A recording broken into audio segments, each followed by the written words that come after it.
तो दोस्तों इस वीडियो में हम बात करने वाले हैं दो शानदार हाई ग्रोथ कंपनीज के बारे में, जिसमें से देखिए एक कंपनी के आज के दिन Q2 FY24 के रिजल्ट आए हैं। तो रिजल्ट को हम समझने वाले हैं, हर मैट्रिक पे यहाँ पर एनालाइज करेंगे और आगे के कंपनी के क्या ग्रोथ प्रोस्पेक्ट है, क्या गाइडेंस है, वो भी हम समझने वाले हैं।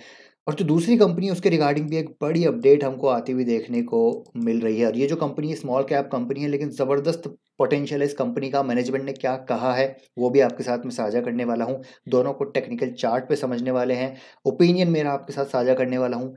इनसाइट्स हैं काफ़ी शानदार वीडियो को बिना स्किप करे पूरा देखिएगा। तो सबसे पहली जो कंपनी है उसका नाम है one and only KPIT technologies. इसके आए हैं आज के दिन Q2 के रिजल्ट। तो सबसे पहले हम रिजल्ट देखते हैं, उसके बाद आगे के प्रोस्पेक्ट के बारे में बात करेंगे। तो रेवेन्यू की बात करते हैं तो देखिए ईयर ऑन ईयर बेसिस पे 50% से ज़्यादा की ग्रोथ है, विच इज़ ट्रिमेंडस। और यहाँ पर क्वार्टर ऑन क्वार्टर बेसिस पे 8.4% की ग्रोथ है। तो शानदार टॉप लाइन ग्रोथ हमको देखने को मिल रही है। बॉटम लाइन प्रॉफिट की बात करते हैं तो देखिए दोस्तों 68.7% की पैड ग्रोथ है। और ईयर बेसिस पे सिक्वेंशियल बेसिस पे 5.1% की ग्रोथ है। हालांकि यहाँ पर स्टार मार्क है। तो ये बेसिकली पिछले क्वार्टर में 134 मिलियन रुपीस का इनको एक वन टाइम गेन हुआ था, तो जिसकी वजह से यहाँ पर क्वार्टर ऑन क्वार्टर नंबर कम दिख रहा है। अगर उसको हटा दें तो करीब 16% की ग्रोथ देखने को मिलती है। डील पाइपलाइन की बात करते हैं तो देखिए 156 मिलियन डॉलर की यहाँ पर डील पाइपलाइन देखने को मिल रही है, विच इज़ रियली गुड। तो आगे की रेवेन्यू विजिबिलिटी काफ़ी शानदार नज़र आती है। और जब मैं मार्जिन की बात करूँ तो स्क्रीनर पे आ जाते हैं। देखिए यहाँ per year on year basis पे EBITDA मार्जिन्स ग्रो हुए हैं और सिक्वेंशियल बेसिस पे भी EBITDA मार्जिन्स यहाँ पर हमको ग्रो होते हुए देखने को मिले हैं। तो शानदार यहाँ पर कंपनी की ग्रोथ रही है, कंसिस्टेंटली यहाँ पर कंपनी ग्रो हो रही है। आप देखेंगे तो आप देखिएगा यहाँ पर 13 कंसेक्यूटिव क्वार्टर्स की ग्रोथ टॉप लाइन में देखने को मिल रही है। मतलब लगातार 13 क्वार्टर्स से कंपनी यहाँ पर टॉप लाइन अपनी ग्रो कर रही है और अच्छी खासी ग्रो कर रही है। और देखिए लगातार 13 कंसेक्यूटिव क्वार्टर से कंपनी की EBITDA ग्रोथ भी हमको देखने को मिल रही है। साथ ही साथ अगर हम देखें तो कंपनी सारे ही सेगमेंट्स में, सारे ही वर्टिकल्स में यहाँ पर ग्रो कर रही है। मार्जिन्स यहाँ पर ग्रो होते हुए देखने को मिले हैं। बावजूद वेज हाइक्स के यहाँ पर कंपनी ने अपने मार्जिन्स को मेंटेन किया और इनफैक्ट यहाँ पर मार्जिन्स हमको जो है बढ़ते हुए देखने को मिले हैं। जो कैश पोजीशन है वो भी काफ़ी अच्छी नज़र आ रही है। तो ओवरऑल ज़बरदस्त यहाँ पर कंपनी ने परफॉर्मेंस किया। अब देखिए यहाँ पर मैं ER&D स्पेस की बात करूँ तो थोड़ा सा नीश वर्टिकल है, IT में सेगमेंट है। और यहाँ पर तीन कंपनी नज़र आती है जो अच्छी है, LTTS, Tata Elxsi and KPIT। अब KPIT तो लगातार ग्रो कर रही है, टाटा एलेक्सी भी लगातार ग्रो कर रही है, LTTS भी लगातार ग्रो कर रही है, लेकिन KPIT out of these three companies KPIT सबसे तेज़ी से ग्रो कर रही है। देखिए LTTS के नंबर आए थे, उसके बाद LTTS का स्टॉक गिरा क्योंकि LTTS ने जो अपनी गाइडेंस दी थी वो यहाँ पर डाउन कर दी थी। टाटा एलेक्सी के जब नंबर आए तो स्टॉक फ्लैट रहा, हालांकि नंबर अच्छे थे, लेकिन मैनेजमेंट थोड़ा सा यहाँ पर कंजर्वेटिव था, कॉशियस था, गाइडेंस अच्छी नहीं दी। अभी भी वो थोड़ा सा वेट एंड वॉच मोड पे है। लेकिन जब मैं KPIT की बात करूँ, एक तो शानदार ग्रोथ रही है, लेकिन साथ ही साथ आप देखिएगा दोस्तों यहाँ पर, आप देखिए यहाँ पर जो मैनेजमेंट है, मैनेजमेंट ने आउटलुक जो दिया है, जो ग्रोथ आउटलुक दिया है FY24 का, वो 37% यहाँ पर गाइडेंस रिवाइज कर दी है। And increase EBITDA margin outlook to 20%। जो पहले यहाँ पर 20% की थी, वो यहाँ पर देखिए 37% कर दिए 25% से। और जो मार्जिन थे वो 19 से 20% थे, अब 20% प्लस कर दिए। तो कंपनी ने अपनी ग्रोथ गाइडेंस भी यहाँ पर, मार्जिन गाइडेंस भी यहाँ पर बढ़ा दी है। तो डेफिनेटली इन्वायरमेंट वीक है, उसके बावजूद अच्छे नंबर्स हैं। और साथ ही साथ जो कंपनी ने गाइडेंस दी आगे की, तो वो बता रहे हैं कि यहाँ पर जो नियर टर्म विजिबिलिटी है वो काफ़ी अच्छी नज़र आ रही है। जो डिमांड डील पाइपलाइन है, जो डिमांड है अभी भी यहाँ पर अच्छी नज़र आ रही है क्लाइंट साइड से। तो इसकी वजह से ये इन्होंने जो आउटलुक है अपना रेज कर दिया है। तो डेफिनेटली इसी वजह से आप देखेंगे आज अब स्टॉक में हमको एक पॉजिटिव मूवमेंट देखने को मिला है। करीब करीब आप देखिएगा यहाँ पर, तो करीब करीब यहाँ पर 5% की हमको तेज़ी देखने को मिल रही है। अब यहाँ पर ओपिनियन क्या है वो भी आपके साथ मैं ज़रूर साझा करूँगा। तो देखिए KPIT की बात करें तो कंपनी अच्छी है। इलेक्ट्रिक व्हीकल जो एक मेगा ट्रेंड है उसका बेनिफिशियरी KPIT रहने वाला है, टाटा एलेक्सी रहने वाला है और लास्ट में LTTS भी रहने वाला है।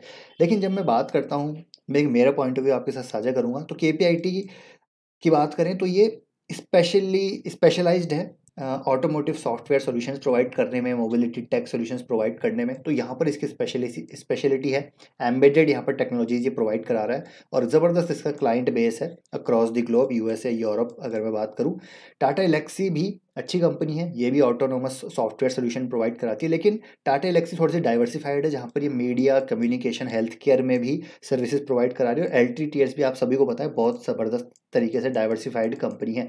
तो इसीलिए मैं KPIT में इन्वेस्टेड नहीं हूँ, तो यहाँ पर अनबायस्ड ओपिनियन में रखूँगा कि मेरा जो प्रिफर्ड बेट रहती है वो LTTS और टाटा एलेक्सी रहती है। और KPIT की बात करें तो अभी थोड़ी महंगी भी नज़र आती है, तो मैं इसमें इन्वेस्टेड नहीं हूँ, लेकिन आगे की जो ग्रोथ है अगर ऐसी प्रकार रही तो KPIT मुझे लगता है इस लेवल पे भी बाय कर सकते हैं। डेफिनेटली 75 का पी है, लेकिन अगर आप पैग रेशो देखें ग्रोथ के हिसाब से तो 0.23 पे मात्र ये ट्रेड कर रहा है, 0.23 पैग रेशो इसका। तो अभी भी यहाँ पर अगर कंपनी लगातार ग्रो करती है, अपने गाइडेंस के हिसाब से ग्रो करती है, तो स्टॉक में वापस से तेजी हमको आती हुई देखने को मिल सकती है। और अगर टेक्निकली बात करूँ तो स्टॉक पिछले 6-7 महीने से कंसोलिडेट कर रहा है, और जैसे ही एक बार ये वाला लेवल तोड़ेगा 1250 का, तो स्टॉक यहाँ से ऊपर जा सकता है। तो जो ऑलरेडी इसमें इन्वेस्टेड रहिए, जो फ्रेश बाय करना चाहते हैं वो बहुत कम क्वांटिटी अभी यहाँ पर बाय कीजिएगा, धीरे धीरे बाय ऑन डिप्स करना है, तेजी में बाय नहीं करना है। मान लीजिए अगर स्टॉक गिरता है, प्रॉफिट बुकिंग आती है तो बाय करना है। तो डेफिनेटली स्टॉक 800 से लेकर 1000 के बीच में यहाँ पर आपको मिलता है, तो यहाँ पर SIP को जो क्वांटिटी अपनी यहाँ पर आप बढ़ा सकते हैं। इन लेवल्स पे बाय ऑन डिप्स आपको करना है। जो इन्वेस्टेड है निचले स्तरों से, आई होप इसको हमने बहुत पहले डिस्कस किया था, लेकिन अभी वैल्यूएशन बहुत ज़्यादा हो चुके हैं, तो यहाँ पर मैं अग्रेसिव गाइडेंस जो है ऑप्टिमिज्म बोलूँगा अभी नहीं रखना है। यहाँ पर थोड़ा सा आप धीरे धीरे बाय ऑन डिप्स यहाँ पर ऐड कर सकते हैं। 75 के पी पे अगर यहाँ पर ग्रोथ नहीं आई तो फिर पिटाई हो सकती है स्टॉक की, तो वो चीज़ आपको ध्यान रखना है, जिसके बारे में हम कई बार चर्चा करते हैं। तो मेरी प्रिफर्ड बेट टाटा एलेक्सी और LTTS यहाँ पर रहती है। अब दूसरी कंपनी दोस्तों एस एक्शन कंस्ट्रक्शन इक्विपमेंट्स के बारे में ज़रूर हम बात करते ही आए हैं, और मेरी इनिशियल पोजीशन से अगर मैं आपको बताऊं तो ये स्टॉक मेरे पास ऑलमोस्ट 4.5 to 5 टाइम्स हो चुका है। जी तो मेरी इनिशियल पोजीशन से बता रहा हूँ, और आफ्टर एवरेजिंग तो 3x है स्टॉक, जो आपको पता है। अब यहाँ पर देखिए क्यों ये कंपनी अच्छी नज़र आती है, इसके बारे में पहले भी बात कर चुका हूँ। अब यहाँ पर एक अपडेट मैं आपके साथ शेयर करना चाहूँगा, वो है JCB इंडिया की तरफ से। देखिए कि यहाँ पर अपडेट आया है, एक स्टेटमेंट आया है कि excavator market to see 4x growth. तो एक्सकवेटर का जो मार्केट है अगले आने वाले सालों में, 3 से 4 सालों में 4x ग्रोथ यहाँ पर दिखा सकता है। हालांकि एक्सकवेटर थोड़ा सा डिफरेंट प्रोडक्ट है, और क्रेन्स थोड़ा सा डिफरेंट प्रोडक्ट है। एक्सकवेटर बेसिकली अर्थ मूविंग एक कंस्ट्रक्शन, आप कह सकते हैं कि ज़्यादातर ये जो है कंस्ट्रक्शन इक्विपमेंट की तरह यूज़ होता है। और अगर मैं यहाँ पर बात करता हूँ एस की, तो वहाँ पर कंस्ट्रक्शन इक्विपमेंट का जो उसका रेवेन्यू कंट्रीब्यूशन है वो करीब करीब 11 से 12% आता है। जो उसका ज़्यादातर रेवेन्यू है वो क्रेन से आ रहा है। लेकिन आप समझिए कि यहाँ पर सोचने वाली बात क्या है, समझने वाली बात क्या है, कि यहाँ पर जो मार्केट में ग्रोथ आ रही है वो ओवरऑल हमको आती हुई देखने को मिलेगी। जो इंफ्रा पे स्पेंडिंग हो रही है across the country, the construction equipment industry has been seeing a surge in demand for excavators which led to 4x growth in the next 7 to 8 years की यहाँ पर बात हो रही है, यानी कि कैलेंडर ईयर की बात हो रही है, यानी कि 2030 तक यहाँ पर 4 गुना ये इंडस्ट्री हो सकती है। तो आप समझ सकते हैं कि जो यहाँ पर स्पेसिफिक स्टॉक्स हैं, जो मार्केट लीडर्स हैं, वो कितना गुना यहाँ से हो सकते हैं। तो थोड़ा सा यहाँ पर समझने वाली बात है। और जिस प्रकार की यहाँ पर चीज़ें हो रही है मार्केट में, infra spending, capex, private capex, public capex, तो ज़बरदस्त यहाँ पर हमको ग्रोथ आती हुई देखने को मिलेगी। तो एज भी इसका प्राइम बेनिफिशियरी यहाँ पर होता हुआ नजर आएगा, क्योंकि मैं क्रेन की जब बात करूँ तो ग्लोबली सबसे बड़ी मैन्युफैक्चरर है, अराउंड 65% का मार्केट शेयर है उसका क्रेन्स में, मोबाइल क्रेन्स में, टावर क्रेन्स में। तो ये कंपनी लगातार यहाँ पर जिस तरीके से ग्रो कर रही है, मुझे लगता है आगे 3 4 5 साल की कहानी इंटैक्ट नज़र आ रही है। और मैनेजमेंट भी यहाँ पर काफ़ी बुलिश है। मैनेजमेंट की बात करें तो 100 करोड़ का ये केपेक्स करने वाले हैं, जिससे करीब करीब देखिए रेवेन्यू पोटेंशियल 4000 करोड़ का यहाँ पर नज़र आ रहा है अगले 3 से 4 सालों में। और मैनेजमेंट देखिए कितना बुलिश यहाँ पर नज़र आता है, आप देखिएगा तो यहाँ पर आप देखेंगे तो मैनेजमेंट काफ़ी बुलिश है। कंस्ट्रक्शन हो गया, इंफ्रा, मैन्युफैक्चरिंग, लॉजिस्टिक्स, एग्री, सारे सेक्टर्स को ये केटर करती है, जैसे कि हमने बात पहले भी करी है। अब यहाँ पर देखिए मैनेजमेंट बोलता है कि जो पोटेंशियल है वो ज़बरदस्त है, जो चीज़ें हो रही है, जो डोमेस्टिक डिमांड है, and lot of cranes and material handling, everything goes through the manufacturing as well as infra side. तो जो अपॉर्चुनिटीज़ है, आउटसोर्सिंग अपॉर्चुनिटीज़ यहाँ पर काफ़ी अच्छी इनको नज़र आ रही है। मैन्युफैक्चरिंग अपॉर्चुनिटी जो बूम है मैन्युफैक्चरिंग में, वो एक ज़बरदस्त अपॉर्चुनिटी है। Export potential they are capitalizing on, and the opportunities are only increasing, and the infra, everybody is aware of what is happening. Infra is again leading to more steel, more cement, leading to more of everything. It is a vicious cycle, it is a continuous cycle. So things seem to be on the roll as of now, and it has been some time that we have on monthly basis not being able to fulfill the amount of clearance or dispatches which are required across the cranes and even construction equipment. तो management का कहना है कि वो इतनी demand है कि वो ऑर्डर्स फुलफिल नहीं कर पा रहे हैं.